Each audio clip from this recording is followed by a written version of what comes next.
कुछ चमचे, जैसे कि काशीराम जी साहब ने भी कहे थे, कुछ चमचों का रोल होता है, तभी हमारे बहुजन समाज को डाइवर्ट करके ये कांग्रेस और बीजेपी के पक्ष में लेके चले जाते हैं। सीधा सिंपल से बात है कि ये कांग्रेस और बीजेपी वाले कहते हैं आपको रोटी, कपड़ा, मकान, शिक्षा, स्वास्थ्य, रोजगार, शिक्षा, सुरक्षा, ये सभी चीज़ें जो मूलभूत सुविधा है वो सब मिलेगी, लेकिन आज दिन तक उनको ये चीज़ें नहीं मिल पाई।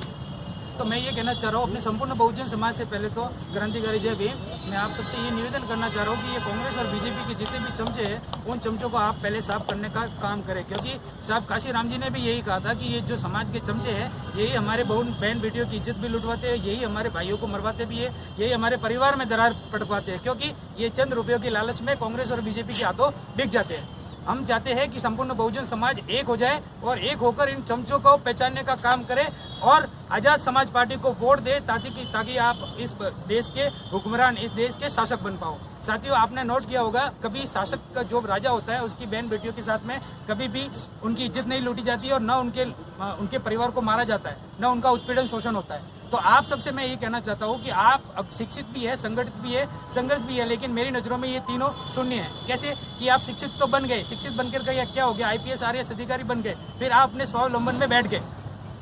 शिक्षित के बाद में आप क्या करने लगे, शिक्षित भाई संगठित किस प्रकार होने लग गए, आप अपनी नौकरियां चाप करने लगे। इसमें तीन बातें आ गई है, गरीब और मध्यम और अमीर व्यक्ति की। अमीर व्यक्ति को जरूरत नहीं है, जो कि ये मैंने अभी बता दिया, शिक्षित व्यक्ति में आ गए। गरीब व्यक्ति की औकात नहीं है, वो यहाँ पर आकर अभी अपने सामने पेश नहीं कर पाएगा, क्योंकि उसके पास दाना पानी नहीं है। हम चाहते हैं कि और जो मध्यम वर्गीय व्यक्ति है वो लाला की डर से डरता है कि आज मैं अगर नौकरी पर नहीं गया, उस धरने में गया तो वो लाला मेरे को निकाल देगा। तो आप लोगों को इस तरीके से तोड़ा गया है, आपके दाना पानी को ही विकास समझा गया है। मैं ये चाहता हूँ कि हिटलरवादी सोच, ये जो विचारधारा है, उनसे लड़ने के लिए हमें 85% बहुजन समाज को एकत्रित होकर लड़ना होगा। और मैं अपने ये काम सिर्फ अपने युवा कर सकते हैं। मैं कहते हैं, जैसे भी चंद्रशेखर भाई कहते हैं, 40 के अंदर के युवा है, एक आपके अंदर एक क्रांति जगा दो।